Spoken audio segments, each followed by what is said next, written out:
Hello, fourth graders. This is Mrs. Nelson, and we are going to be looking at finding the area of a 1 by 1 rectangle. Now, a rectangle has a longer length than it does probably a depth.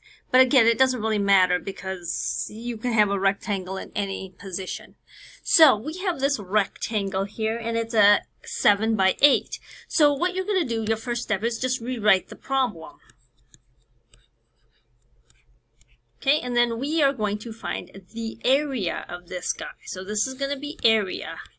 And remember, area is length times width. That's what you're making. So your length here goes from side to side. So that's your length.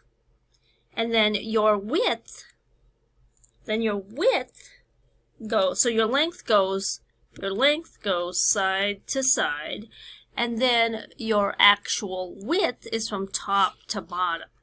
So your multiplication problem for that is 7 times 6. So, or you can do 8 times 7. It doesn't matter because there's the same problem in this case.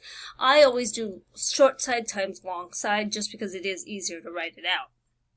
Okay, so you know that to multiply for the area, 8 times 7. So 8 times 7 is, 56 because you know that 8 times 5 is 40, 8 times 2 is 16. So this could be multiplied into 5 and 2, and then you could say if 8 times, and then you'd have 40, and then you'd have 16, and the answer to that, add those two up, and that's 56. So 7 times 8, or 8 times 7 is 56. So the area of this guy equals 56. Okay. If you have questions, concerns, let me know. I'll see you in the next video.